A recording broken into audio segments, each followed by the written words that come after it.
ये सत्य कह रहा है मंजले काका। ये उर्मिला से प्रेम करता है। उर्मिला? वो गनिका? गनिका और प्रेम? ये सब मनगढ़ंत कहानियां हैं युवराज। ये गुप्तचर है, केवल गुप्तचर। ये राजदूत है जो कौशल राज्य का निमंत्रण देने आया था। राजनीति में गुप्तचर को मुक्त नहीं किया जाता युवराज। राजनीति में राजदूत पर हथियार भी नहीं उठाए जाते, उसे अभय वचन दिया जाता है। राजदूत कभी भी युवराज पर आक्रमण नहीं करते, और इसने तो आप पर। ये दोनों बातें अलग हैं। इसे इस विषय के साथ ना जोड़े। क्यों ना जोड़े? ये गुप्तचर है, इसीलिए इसने आप पर आक्रमण किया। या आक्रमण किया इसीलिए गुप्तचर बना दिया गया।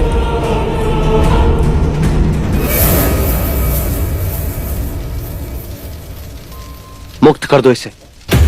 आप इसे मुक्त नहीं कर सकते। ये आपके अधिकार क्षेत्र के बाहर है। ये राज्य की सुरक्षा का विषय है। इसे केवल महाराज की अनुमति पर छोड़ा जा सकता है। तो फिर आप भी इसे इस तरह से पीड़ित नहीं कर सकते, क्योंकि ये भी आपके अधिकार क्षेत्र से बाहर था। आप भी महाराज की प्रतीक्षा करें।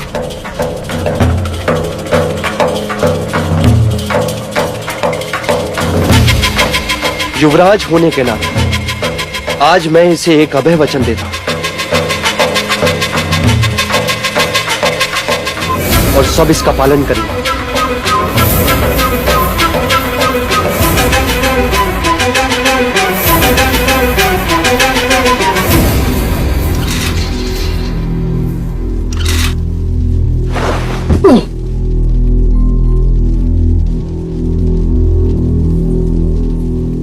अब मैं बलदेव से एकांत में बात करना चाहता हूं। युवराज, हम आपको अकेला नहीं छोड़ सकते। कहीं इसने फिर से। आप चिंतित ना हो महामंत्री, मैं सुरक्षित हूं। बस आप हमें एकांत दें।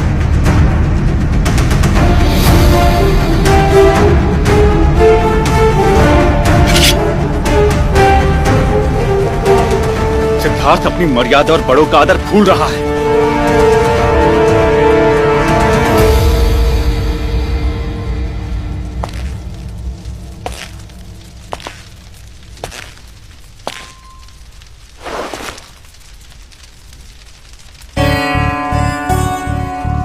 क्या एक गुप्तचर राजदूत का वेश धर कर आया है?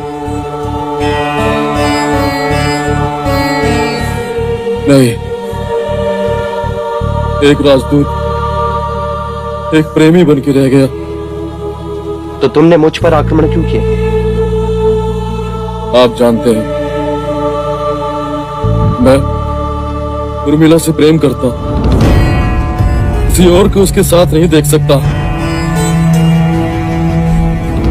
तुम्हें ऐसे देखकर मुझे आश्चर्य हो रहा है बलदेव। कोई किसी से इतना प्रेम कैसे कर सकता है? राज, प्रेम कीजिए, जान लेंगे। तुम्हारे प्राण भी जा सकते थे बलदेव। हाँ, जा सकते थे, पर कोई मेरी प्रेमिका के साथ संबंध रखे, उसकी विवशता का लाभ उठाए। मैंने कभी किसी की विवशता का लाभ नहीं उठाया। हम केवल मित्र हैं। उर्मिला केवल तुमसे प्रेम करती है बलदेव, केवल तुमसे।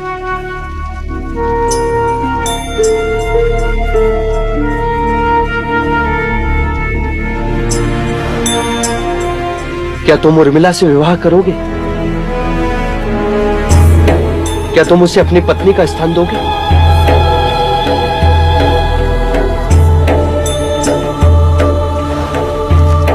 तो वचन है ये मेरा, तुम्हारा विवाह मैं करवाऊंगा उर्मिला से। आप धन्य हैं युवराज, आप धन्य हैं।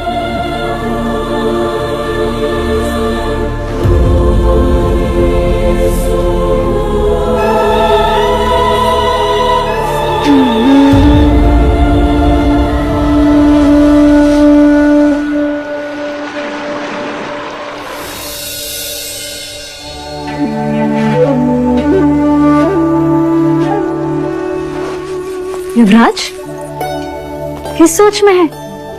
दूसरा बंध तो पहना ही भूल गए। क्या तुमने कभी किसी से प्रेम किया है लौशिका?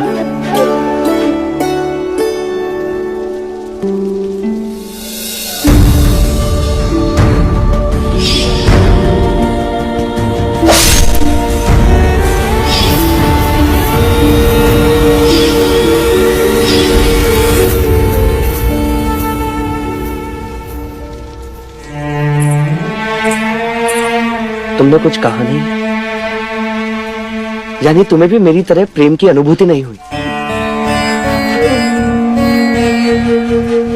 अच्छा, एक प्रश्न का उत्तर दो। हंसी क्यों? चकित थे।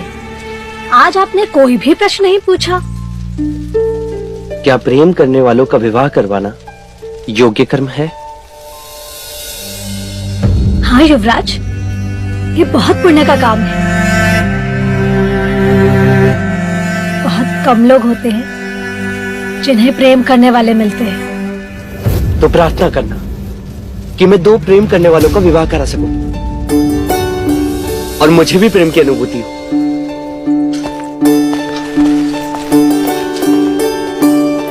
तथास्तु।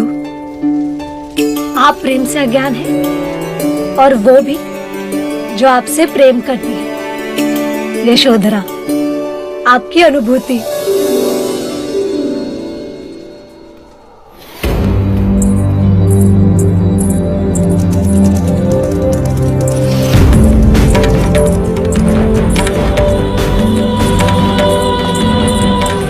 युवराज, बलदेव ठीक तो है ना? उसे दंड तो नहीं दे क्या? क्या उसे छोड़ देंगे? क्या उसने मेरे बारे में कुछ पूछा? मुझे बोलने का अवसर तो दो। वो बिल्कुल ठीक है। मैं स्वयं उससे मिलकर आया। क्या कहा उसने? क्या हमारे प्रेम की कसौटी पर खरा उतरा वो? अब एक प्रश्न का उत्तर दो मुझे। बलदेव तुमसे विवाह करना चाहता है। क्या तुम बलदेव पर विश्वास करके कौशल जाने को तैयार हो?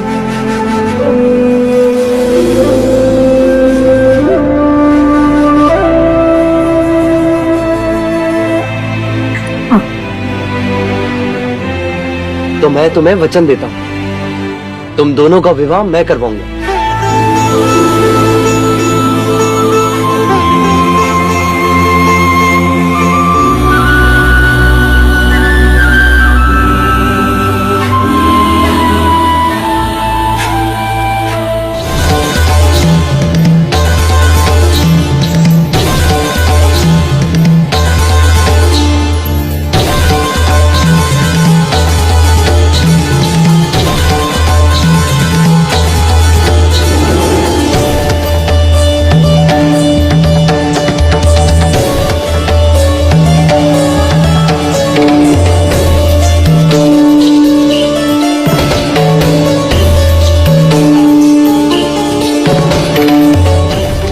कंचनी कहाँ है?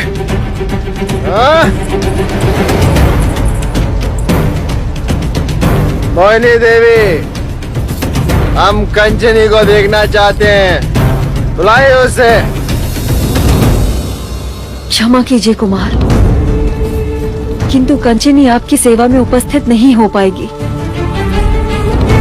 अस्वस्थ है वो। अरे हम भी तो अस्वस्थ हैं कंचनी के बिना। कुमार, वो ज्वर से पीड़ित है। और मैं भी तो ज्वर से पीड़ित हूँ। काम ज्वर से।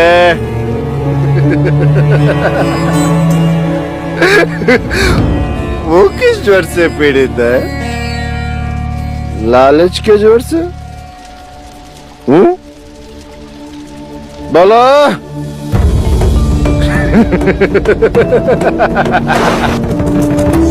ये लो उसका उपचार, और बुलाओ मेरे उपचार को। जाओ, उठाओ उसे और बुलाओ कंचनी को। बुलाओ। ज्येष्ठ, उन्होंने कहा ना कंचनी बीमार है।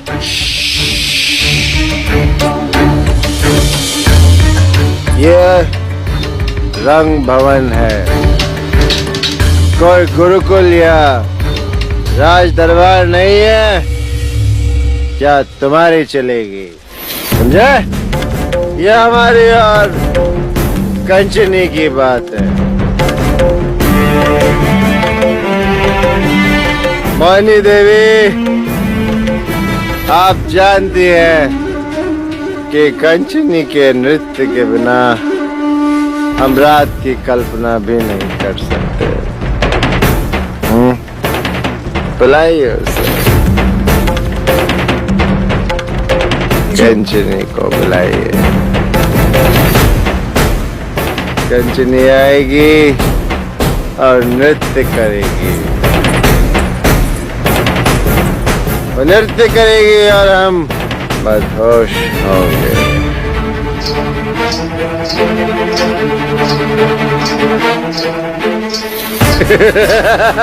कंचनी, कंचनी, आओ।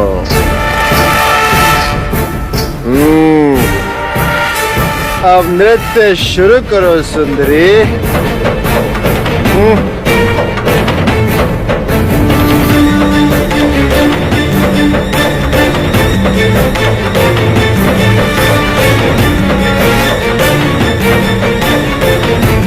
बजाओ, बजाओ।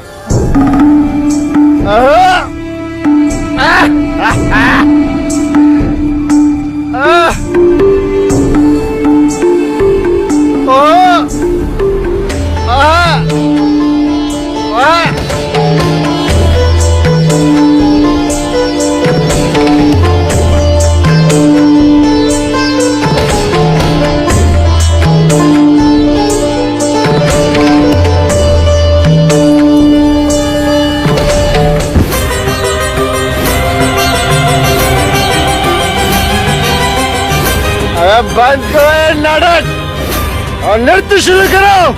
बस करो ज्येष्ठ, हम सब तुम्हारे कारण अपमानित हो रहे। तो मैं लौट जाइए। ये जगह अपमान से परे।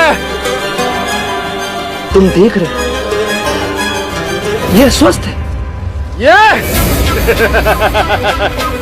अरे ये एक गणिका है।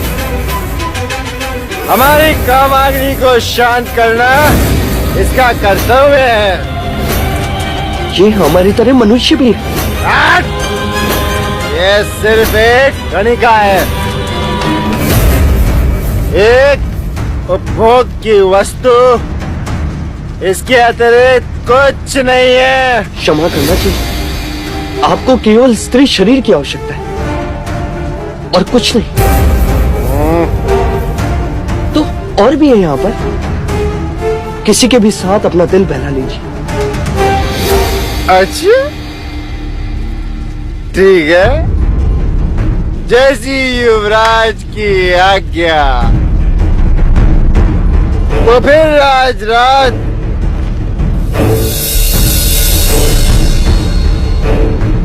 हम अपनी कामाग्नि उर्मिला के साथ बुझाएंगे। चलो उर्मिला, आज देवदत्त के साथ रात बिताओ। बलदेव तुमसे विवाह करना चाहता है। क्या तुम बलदेव पर विश्वास करके कौशल जाने को तैयार हो? तो मैं तुम्हें वचन देता हूं, तुम दोनों का विवाह मैं करवाऊंगा।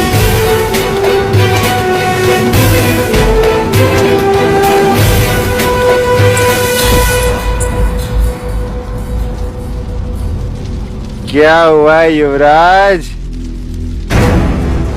चुप क्यों हो गए?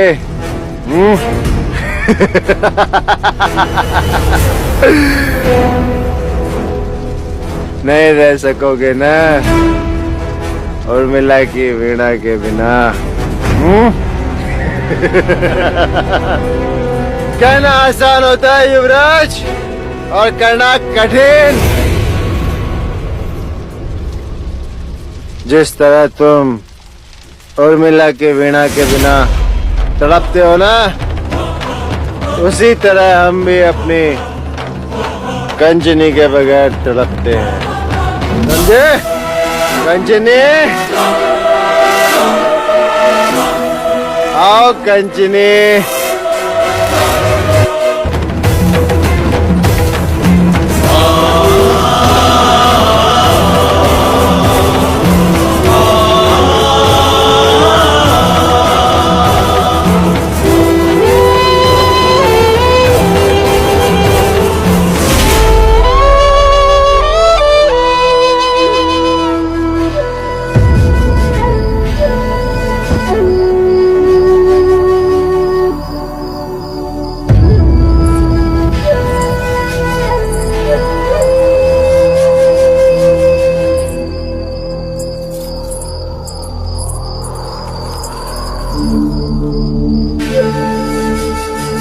बुझ जाने तो आज दियों को। आज मुझे अंधेरे में ही रहने दो।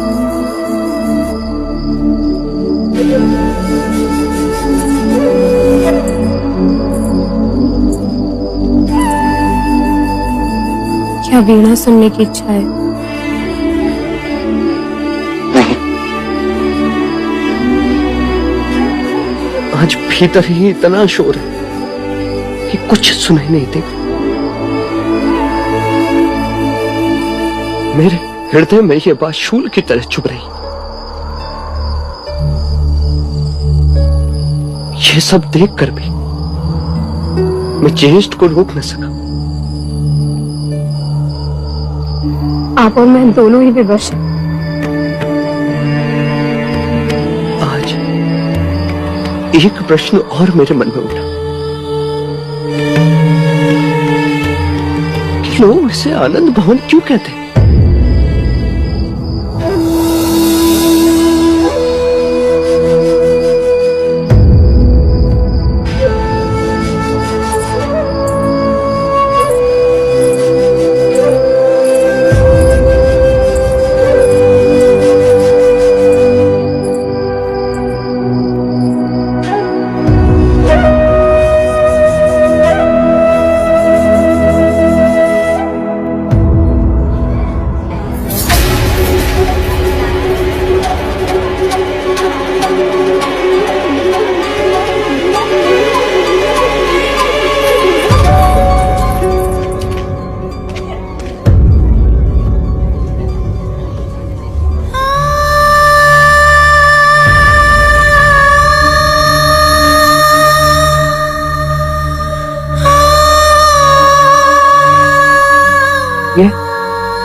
ये सब क्या है? कंचनी की ये हालत। कुमार देवदत्त के लिए कंचनी केवल एक वस्तु है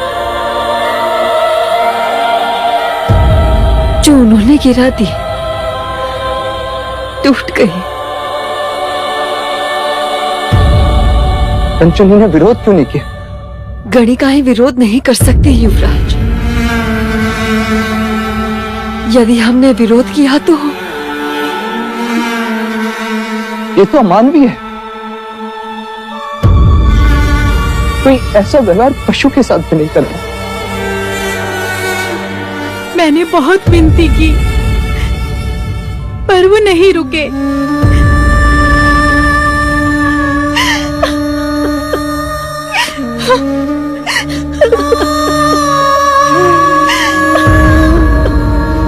ये निष्ठुरता, इतना अपमान।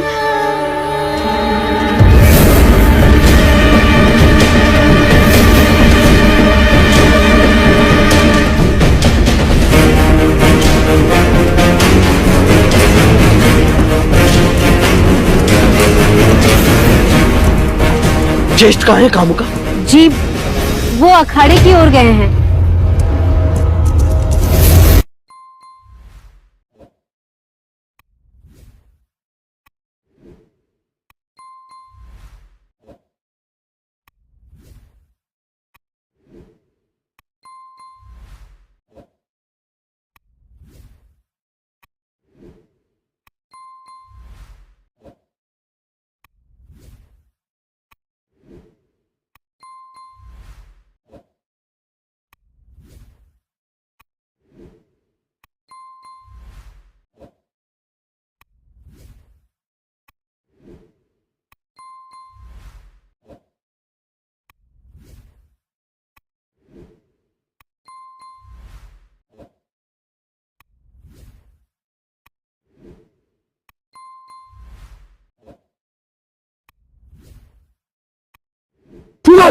सिद्धार्थ!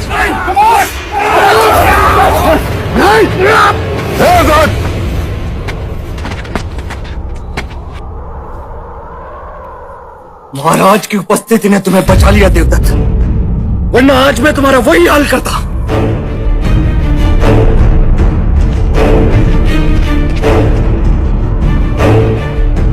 क्षमा महाराज, आज्ञा। आज तो हर्षोल्लास मनाने का दिन है। सिंहानु के वंशज ने अपने ज्येष्ठा पर हाथ जो उठाया है। परीक्षा देते समय क्या कह रहे थे युवराज? हाँ, मैं अपने ज्येष्ठा पर कभी हाथ नहीं उठाऊंगा कहकर सबके सामने अपने आप को महान प्रमाणित कर रहे थे। और आज लज्जा नहीं आई अपने विवेक को भूलते हुए?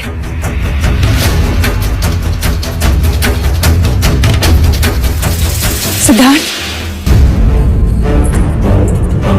ये तुमने उचित नहीं किया। जाओ जाके देवदत्त से क्षमा मांगो। क्षमा मैं आपसे मांगता हूँ माँ, किंतु आप जानते नहीं। कारण कोई भी हो, मुझे नहीं सुनना। तुमने मर्यादा भंग की है। हाँ, मैंने मर्यादा भंग की क्योंकि उन्होंने स्त्री की मर्यादा को भंग किया, उसके सम्मान को निर्दयता से रौंदा।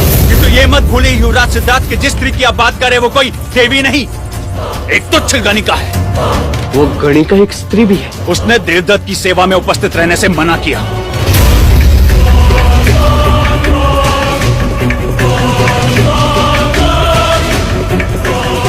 दिन के उजाले में स्त्री आदि शक्ति का स्वरूप और रात्रि होती पौरुष शक्ति का प्रयोग।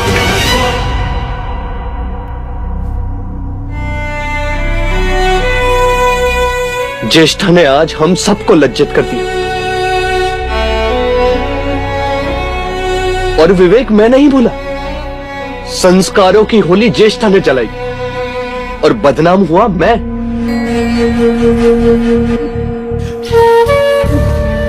पिताजी, आज तक मैंने आपसे कुछ नहीं मांगा, किंतु आज मैं आपसे आदेश पत्र की याचना कर सकता हूं। कहो पुत्र। अब ये आदेश दें कि आज के बाद कोई भी स्त्री, चाहे वो गणिका ही क्यों ना, किसी भी पुरुष के साथ संबंध बनाने से इनकार कर सकती है।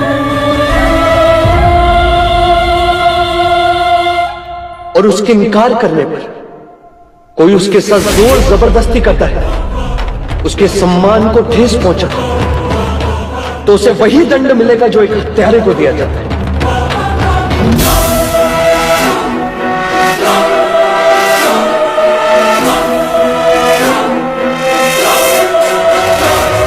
महाराज, सिद्धार्थ की बात योग्य है। ये स्त्री की भलाई की बात कर रहा है।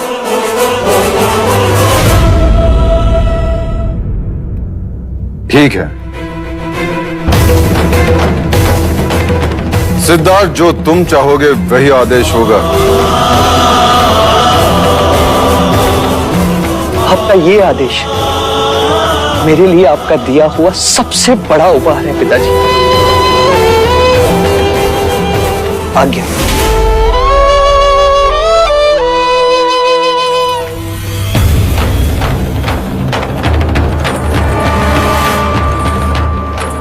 परंतु भाई महाराज। मनोज, मुझे खेद है कि सिद्धार्थ ने देवदत्त पर हाथ उठाया, परंतु इस बात से मैं प्रसन्न हूं कि आनंद भवन जाने के पश्चात उसमें एक आक्रामकता आई है। अखाड़े में वो ऐसे लड़ रहा था जैसे वीर क्षत्रिय लड़ रहा हो। उसकी आंखों में ऐसी चमक थी जिसे देखने के लिए मैं सदैव आतुर था।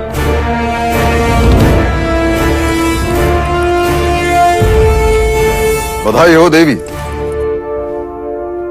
मैंने आज तक सिद्धार्थ को जब भी देखा एक बालक की तरह देखा, परंतु आज पहली बार सिद्धार्थ में एक पुरुष को देख रहा हूं।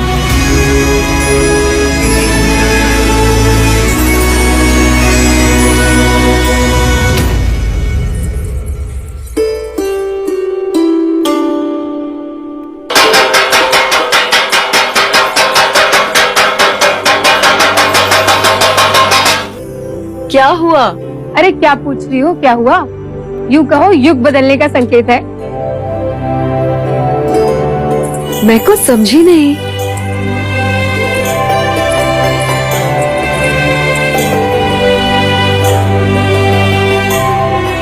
अब ऐसी निर्दयता तुम्हारे साथ या किसी के भी साथ कोई नहीं कर सकता।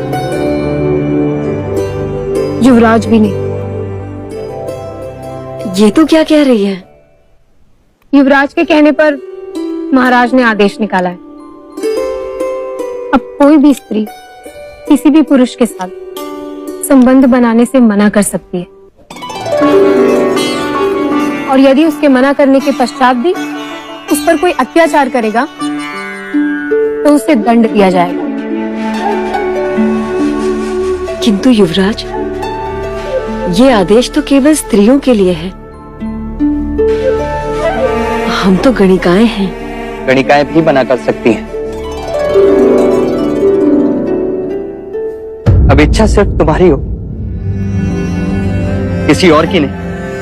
युवराज सिद्धार्थ की जय! युवराज सिद्धार्थ की जय! युवराज सिद्धार्थ की जय! युवराज सिद्धार्थ की जय! ये बात किसी चमत्कार से कम नहीं है युवराज। आपने केवल हमें ही नहीं, अपितु संपूर्ण स्त्री जाति को गौरव प्रदान किया है।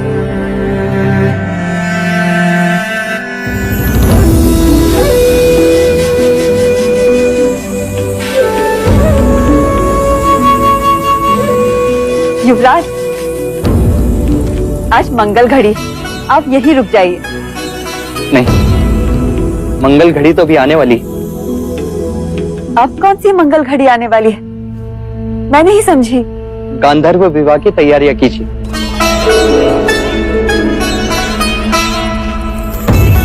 आपकी इस वीणा को लेने कोई आ रहा है। तो क्या विवाह होगा? बारात आएगी?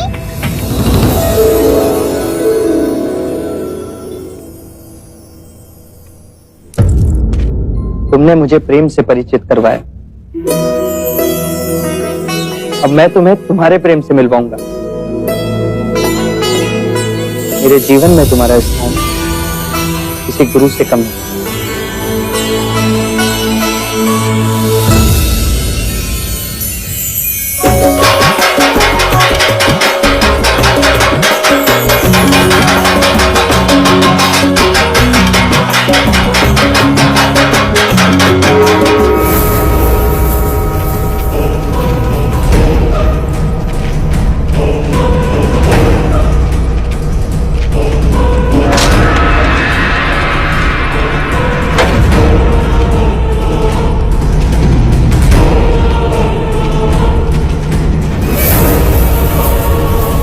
बलदेव,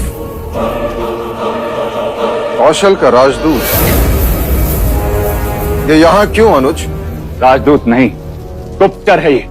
महाराज, मैं कोई गुप्तचर नहीं हूं। यह आरोप झूठा है। इसने युवराज सिद्धार्थ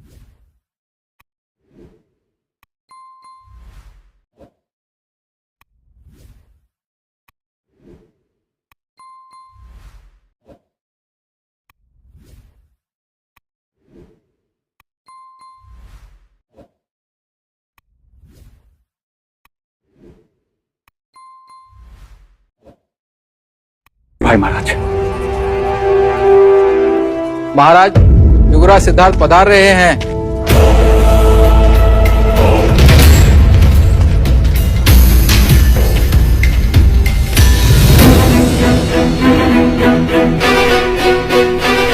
अच्छा हुआ महाराज, आप मुझे यहीं मिल गए। मैं बलदेव को ले जाने आया हूं। क्या बलदेव ने तुम पर आक्रमण किया था? जी महाराज, पर वो इसकी भूल थी। इसे भ्रम था कि भ्रम तो हमें हुआ कि इसे हम राजदूत समझ बैठे। कौशल राज्य की मोहर लगा आमंत्रण लेकर आए थे।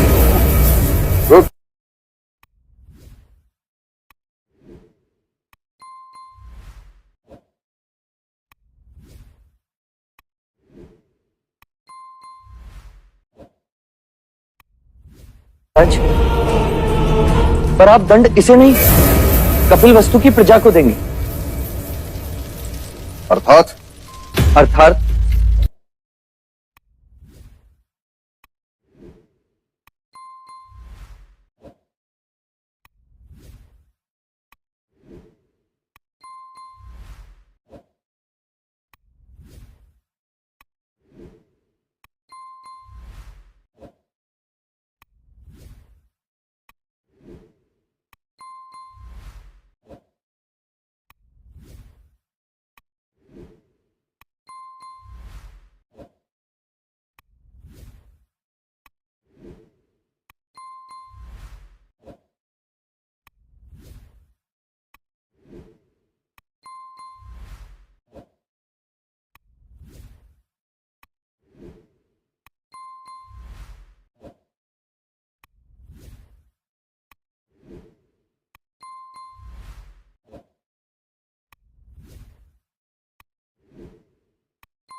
कि महाराज,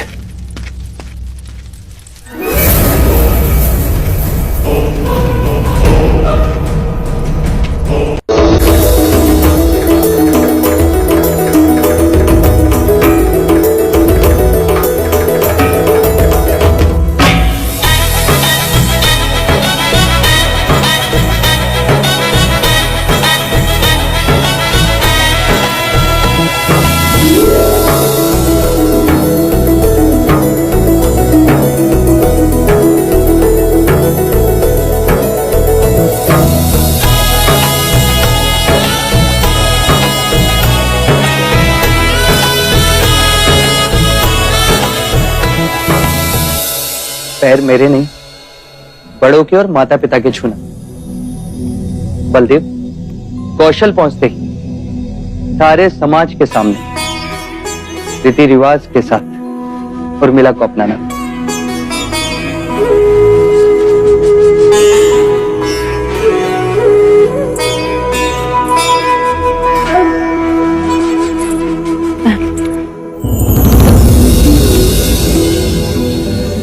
सुखी रहो। अब मुड़ के यहाँ दोबारा कभी मत देखना। अपनी सारी स्मृतियां गंगा जी में बहा दे।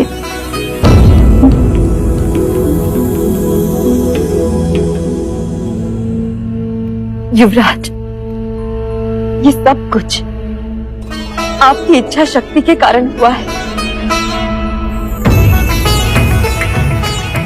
यह मंडप रोज सजते हैं, सुहाग रात रोज मनाई जाती है,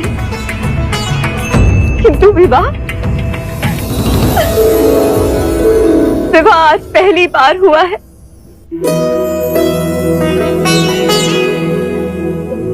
ये शहनाइयां आज पहली बार बजी है। आपको बहुत बहुत बहुत धन्यवाद।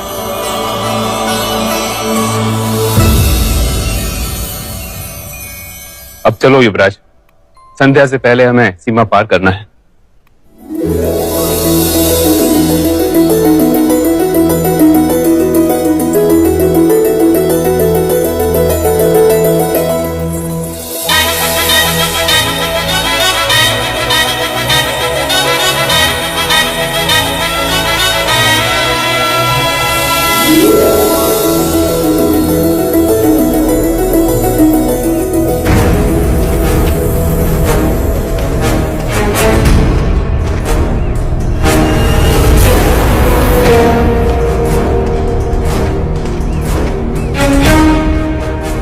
जैसे ही वो कौशल दे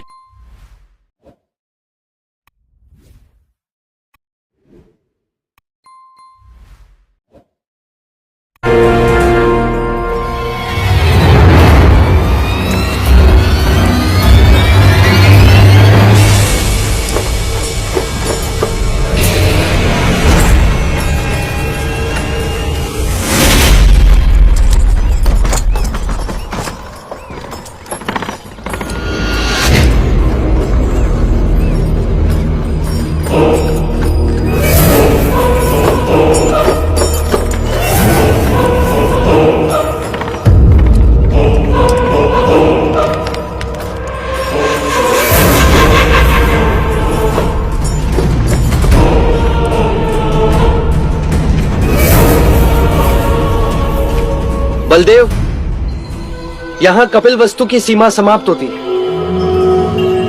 और कौशल देश की सीमा में तुम सुरक्षित होगे। चन्ना, इन्हें आगे तक छोड़ दो।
सत्य कथा,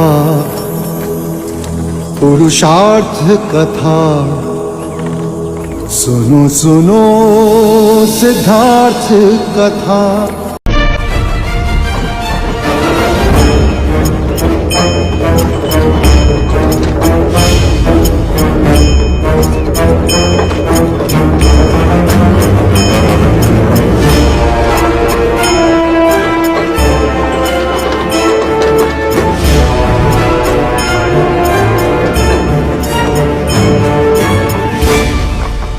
ये सब क्या है युवराज? षड्यंत्र। षड्यंत्र? कैसा षड्यंत्र? किसने किया? और ये सब है कौन? है तो अपने ही मंझले काका, पर न जाने क्यों पराये जैसे लग रहे। बलदेव और उर्मिला शाक्य सीमा पार सकुशल कौशल राज्य की सीमा में प्रवेश कर चुके हैं। आप खुश तो है ना? हाँ हाँ हाँ, परंतु ये सब। आप इनकी चिंता ना करें मंझले काका, ये केवल बेसुध है। कुछ ही समय पश्चात ये सब आपकी सेवा में उपस्थित हो जाएंगे।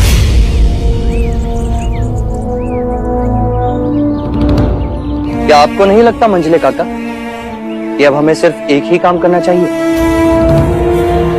दूसरे देश के गुप्तचरों को नहीं, पहले हमें हमारे ही देश के राजद्रोहियों को ढूंढना चाहिए।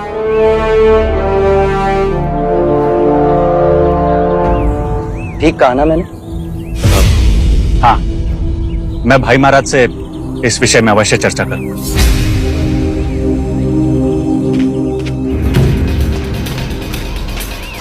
युवराज, हमें महाराज को भी ये बात बता देनी चाहिए कि किसी ने आपके प्राण लेने की। नहीं चन्ना, बिना कारण बात को बढ़ाने से कोई लाभ नहीं। भले ही मंझले काका को इस बात को महाराज तक पहुंचाने की, परंतु हम नहीं बताएंगे। सारे हत्यारे असफल हो गए, बलदेव बच गया, हमारी सारी कौड़ियां उल्टी पड़ गई। मंगला, अब एक बात तो निश्चित कि महाराज शुद्धोधन हमारे देवदत्त को कभी भी अपना उत्तराधिकारी नहीं बनाएंगे। अब हमें प्रत्यक्ष सामने आना होगा। तो कैसे आ रहे?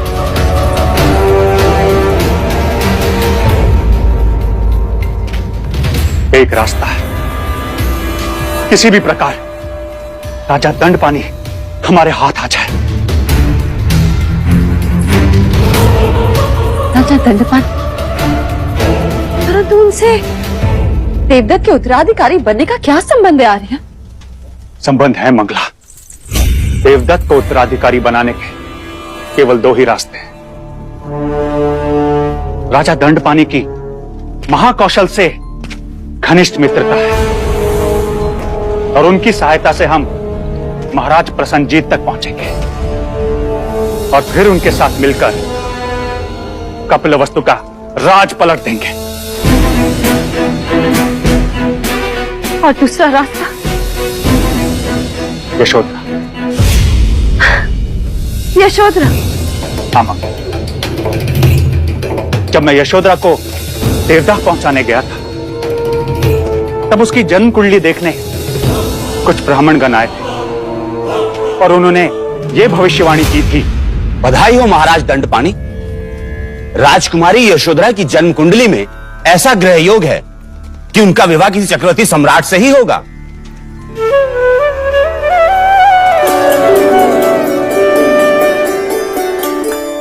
और यदि ऐसा ना हुआ तो? तो राजकुमारी के ग्रह योग उसे महाराज तो अवश्य बना ही देंगे। अर्थात वो जिससे भी विवाह करेंगी वो महाराज तो अवश्य बन जाएगा।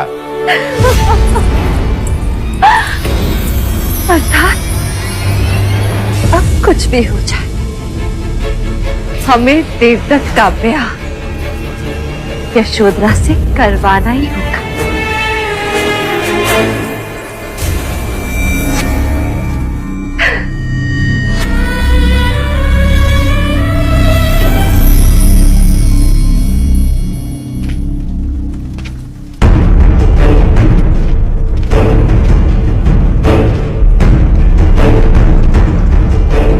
यह है कपिल वस्तु के वीर जो युवराज के हाथों पराजित हो। परंतु यह हुआ कैसे अनुज? भाई महाराज, ये प्रश्न तो आपको हमारे सेनापति जी से पूछना चाहिए।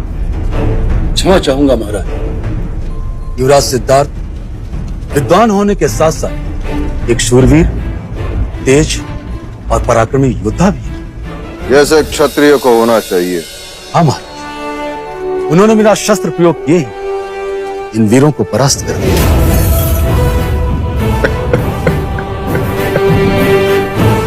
मैं अत्यंत प्रसन्न हूं। युवराज सिद्धार्थ ने केवल तुम्हें ही नहीं, मुझे भी पराजित कर दिया। यदि वो यहां उपस्थित होता तो मैं उसकी पीठ थपथपाता और उसे गले लगा देता।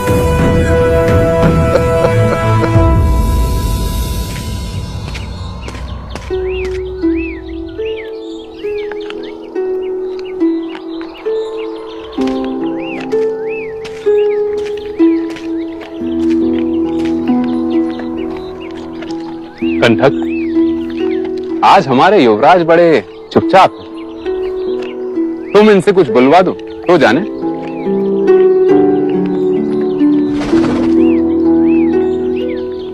युवराज, आज तो आपको खुश होना चाहिए। इस उदासी का कुछ तो कारण होगा। आप कहें तो मैं कंठक को रथ पे हाथ दूं। सारे कुमार रंग भवन गए। आप जाना चाहेंगे? रंग भवन? वहां मैं जाकर क्या करूं? अब ना वहां उर्मिला होगी, ना वो संगीत। मेरे हृदय की शून्यता को अब कौन भरेगा?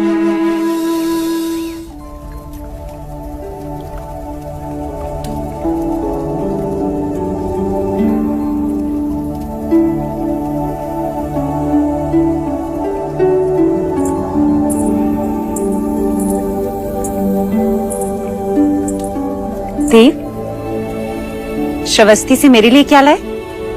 एक स्वप्न। स्वप्न? कैसा स्वप्न?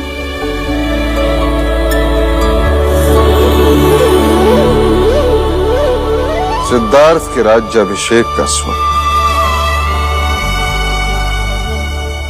इस मुकुट में ऐसे रत्न जड़वाऊंगा कि कौशल नरेश प्रसंजित का मुकुट भी इसकी आभा के सामने बुझा दिखाई देगा। जान पड़ता है कि आज आप बहुत प्रसन्न हैं। हाँ देवी, आज मैं युवराज से अत्यंत प्रसन्न हूं। मैं आज तुम्हारे पुत्र ने मुझे भी पराजित कर दिया। वो कैसे? हमारे नाक के नीचे से बलदेव को बचाए, वो भी अकेले।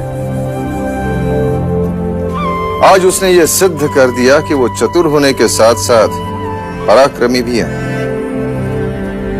अब समय आ गया है कि शाक्य संघ की परंपरा के अनुसार उसे दीक्षा दी जाए। शुभ कार्य में विलंब कैसा? शुभ मुहूर्त निकाल के राज्याभिषेक करवा दीजिए। हाँ देवी, मैं आज ही कुलगुरु वाचस्पति से शुभ मुहूर्त निकालता हूँ। शुभ मुहूर्त तो विवाह का निकालना चाहिए कुलगुरु से। विवाह का मुहूर्त? हमारा पहले युवराज का विवाह करवाएं, उन्हें गृहस्थ जीवन का आनंद लेने दें, फिर राजनीति का पाठ पढ़ाएं। और फिर ये मुकुट उनके सर पर रखकर उन्हें सिंहासन सौंप दें।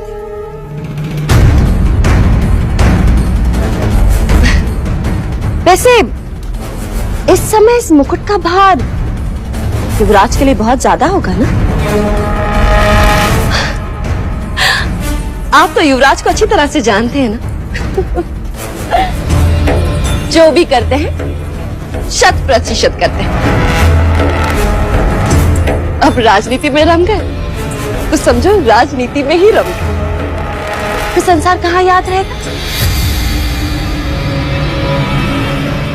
और वैसे महाराज, एक बात का भय भी है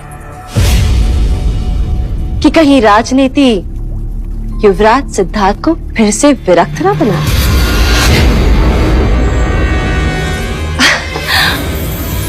और भले आपको दादाश्री बनने की जल्दी ना हो, परंतु महादेवी प्रजापति को तो है। क्या कहना चाहती हो तुम? यही महाराज कि वसंत ऋतु का अवसर है, आयु भी हो चुकी है। यही सही समय है जब हमें युवराज और बाकी कुमारों का विवाह करवा देना चाहिए। क्यों महादेवी? हाँ देव, मंगला दीदी ठीक कह रही है।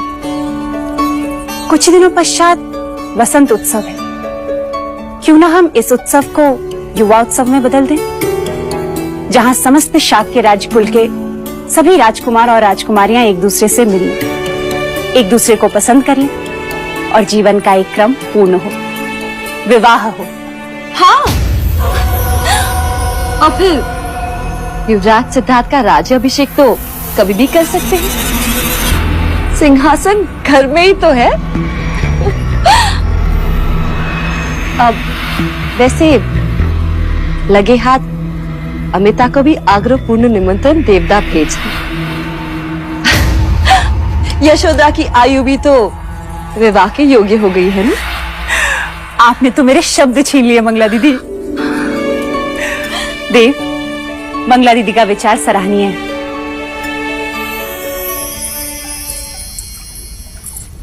अभी तो केवल शब्द छीने हैं महादेवी प्रजापति। तुम्हारी सारी खुशियां ना छीनूं तो कहना। यशोदा को आने तो दो।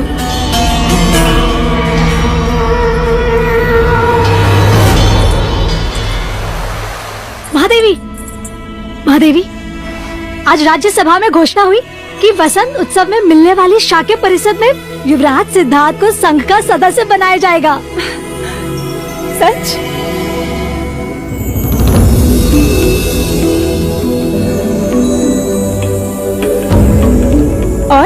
और क्या घोषणा हुई? और ये कि शाक्य राजकुमारों और राजकुमारियों का स्नेह सम्मेलन होगा और राजकुमारियों के लिए स्वयंवर आयोजित होगा।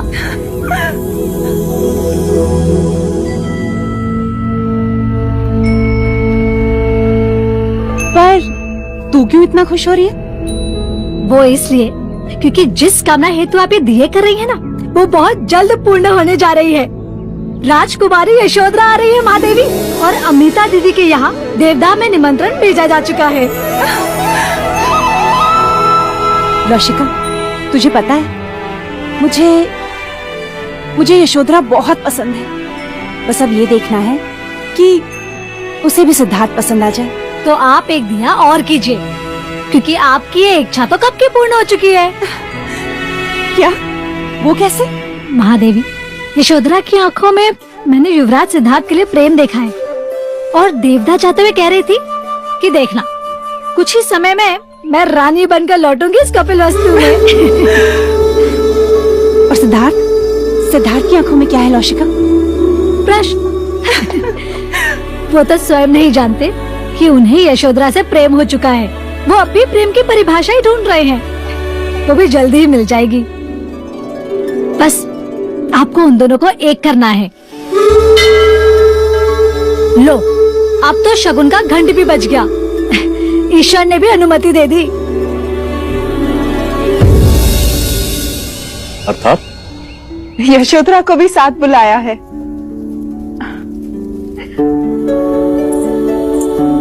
माँ, इतनी प्रसन्न होकर क्या पढ़ रही हो? किसी के विवाह का निमंत्रण आया है क्या? हाँ, ऐसा ही समझ ले। कपिल वस्तु से आया है। वहाँ स्नेह सम्मेलन में युवा उत्सव का आयोजन भी किया गया है। शाक्य कुल के समस्त राजकुमार और राजकुमारी आएंगे वहाँ। और ये भी लिखा है कि हमारे बच्चे विवाह के योग्य हो गए हैं, इसलिए यशोधरा को भी साथ लाना। हाँ। अरे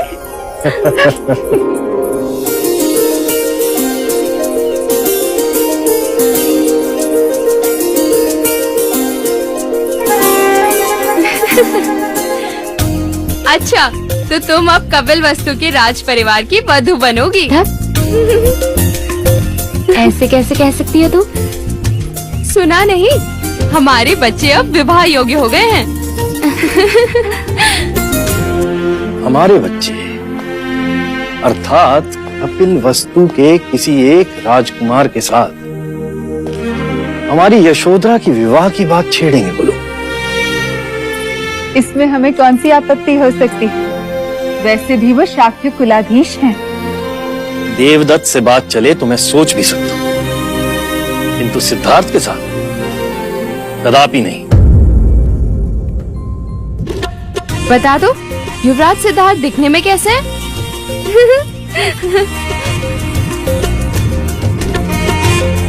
शब्दों से परे है।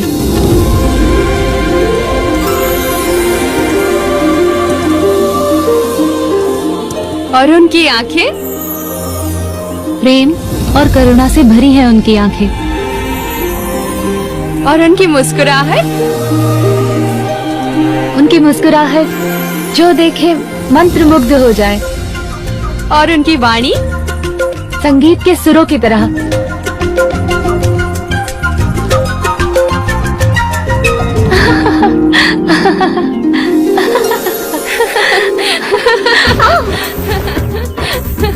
आज तक सुना था, आज देख भी लिया, प्रेम में लोग कैसे गिरते हैं। तुझे अभी बताती हूँ, रुक जा।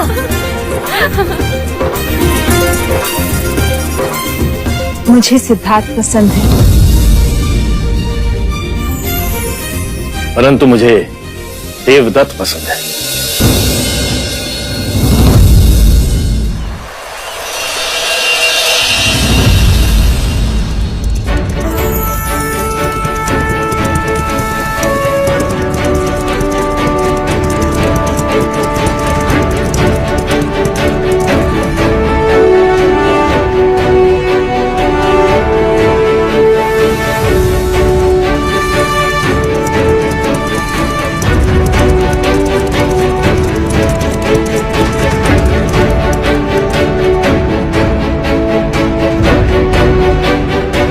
देखो देवदत्त, पराक्रमी क्षत्रिय दिखाई दे रहा है।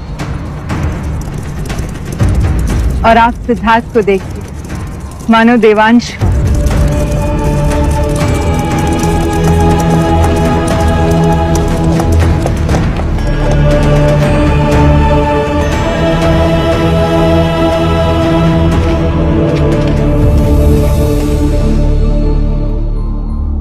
सिद्धार्थ का प्रणाम स्वीकार करें राजा दंडपानी। जीते रहो।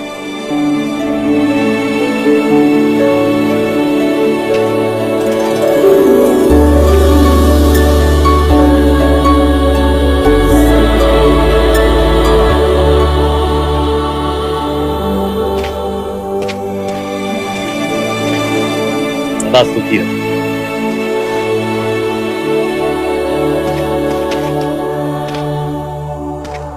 स्वागत है आपका कपिल वस्तु में।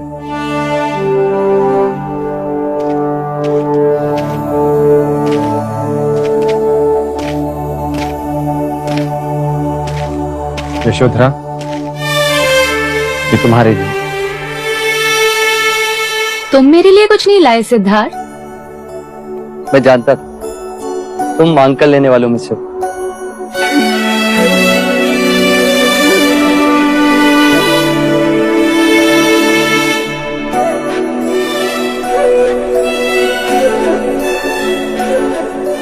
देवदत्त, ये सारे पुष्प मेरी ओर से तुम अपने पास ही रखो। मेरे लिए तो ये एक कमल ही पर्याप्त है।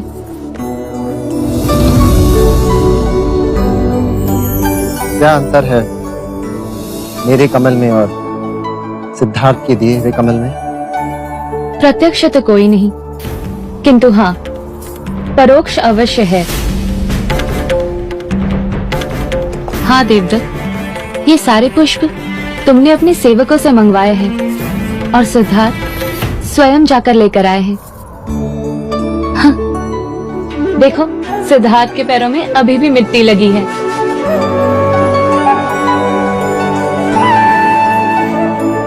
कोई है?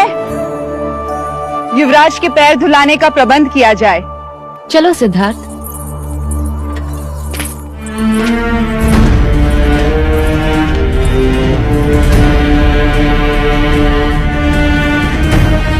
लाओ। राजा द्रोणोदन तुम्हारे बड़े गुणगान कर रहे थे, कह रहे थे तुमने एक चीते का सर काट दिया था।